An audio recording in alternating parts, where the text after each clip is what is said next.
마지막 35절 이렇게 봉독하겠습니다. 1절로 12절입니다. 모든 지파의 이름은 이와 같으니라. 북쪽 끝에서부터 헤들론 길을 거쳐 하마도 길을 지나서 다메섹 경계선에 있는 하살 에논까지 곧 북쪽으로 하맛 경계선에 미치는 땅 동쪽에서 서쪽까지는 단의 몫이요 단 경계선 다음으로 동쪽에서 서쪽까지는 아셀의 몫이요 아셀 경계선 다음으로 동쪽에서 서쪽까지는 납달리의 몫이요 납달리 경계선 다음으로 동쪽에서 서쪽까지는 므낫세의 몫이요 므낫세 경계선 다음으로 동쪽에서 서쪽까지는 에브라임의 몫이요 에브라임 경계선 다음으로 동쪽에서 서쪽까지는 루벤의 몫이요 루벤 경계선 다음으로 동쪽에서 서쪽까지는 유다의 몫이요 유다 경계선 다음으로 동쪽에서 서쪽까지는 너희가 예물로 드릴 땅이라. 너비는 25,000척이요 길이는 다른 몫의 동쪽에서 서쪽까지와 같고 성소는 그 중앙에 있을지니 곧 너희가 여호와께 드려 예물로 삼을 땅의 길이는 25,000척이요 너비는 10,000척이라. 이 드리는 거룩한 땅은 제사장에게 돌릴지니 북쪽으로 길이가 25,000척이요 서쪽으로 너비는 10,000척이요 동쪽으로 너비가 10,000척이요 남쪽으로 길이가 25,000척이라. 그 중앙에 여호와의 성소가 있게 하고 이 땅을 사독의 자손 중에서 거룩하게 구별한 제사장에게 돌릴지어다. 그들은 직분을 지키고 이스라엘 족속이 그릇될 때에 레위 사람이 그릇된 것처럼 그릇되지 아니하였느니라. 땅의 예물 중에서 그들이 예물을 받을지니 레위인의 접경지에 관한 가장 거룩한 예물이니라. 건너가서 35절 마지막 절입니다. 그 사방의 합계는 18,000척이라. 그날 후로는 그 성읍의 이름을 여호와 삼마라 하리라. 아멘.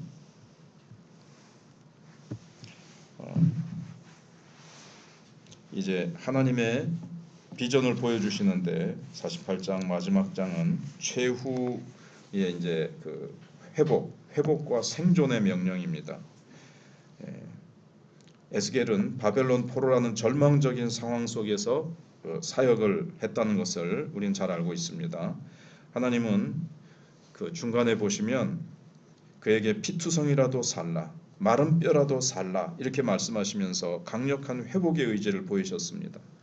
핏덩어리 같이 버려져서 발짓하고 있는 그 초기 이스라엘 하나님이 건지셔서 살리시죠. 마른 뼈같이 완전히 포로되어 바벨론의 무덤과 같은 곳에 그렇게 절망 속에 있는 자들이지만 하나님은 또 에스겔을 통해서 다시 회복시켜 주시는 환상을 보여주셨습니다. 계속 하나님의 비전은 뭔가 하면 그들이 살라는 겁니다. 하나님의 생명으로 풍성하고 아름답고 복된 삶을 살라. 하나님이 회복시켜 주시겠다라는 것이 에스겔서의 전체 내용입니다. 그러면서 여기에 새로운 가나안이 나옵니다. 과거의 가나안은 어땠습니까?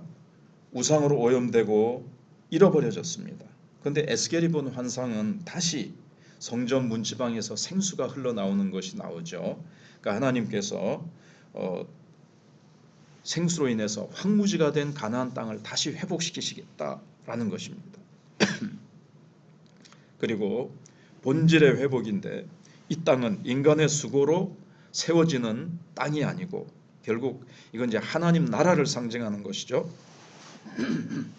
하나님 나라는 하나님의 말씀과 성령의 능력으로만 세워지고 유지되는 거룩한 영역이다 하는 것을 보여줍니다.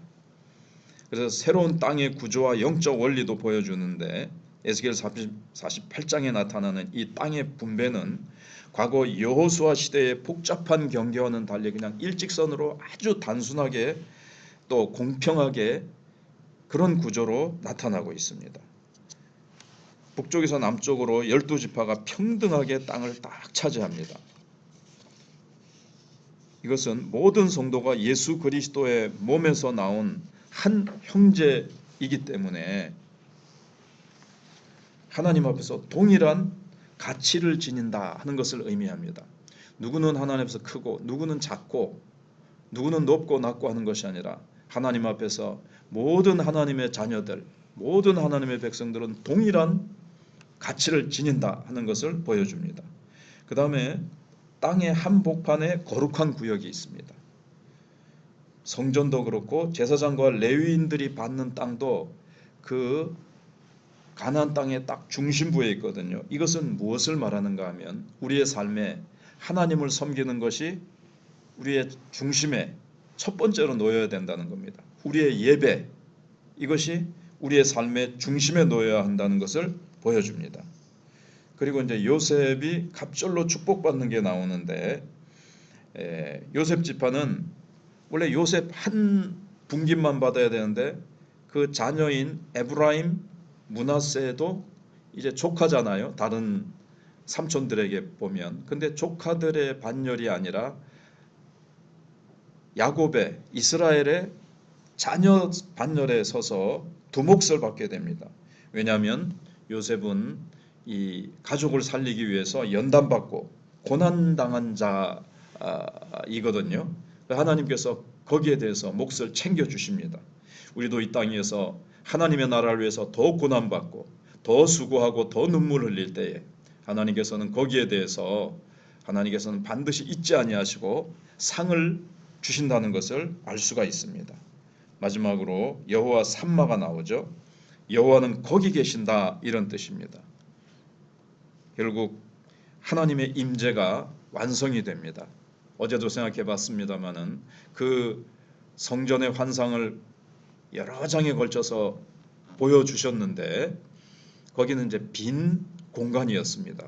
그런데 43장에서 여호와의 영광이 돌아오시고 그리고 그 성전은 여호와의 영광으로 임재로 가득 차게 됩니다. 임재가 완성되는 거죠. 성읍 사방에 12문이 있고 그 중심에 하나님이 계십니다. 인간의 모든 이제 문제는 스스로 해결할 수가 없습니다. 하나님이 충만하게 오실 때에만이 해결되죠. 아무리 인간은 재물과 세상의 호화찬란한 것들로 가득 채운다 할지라도 인간은 결코 만족할 수 없도록 창조가 되었습니다.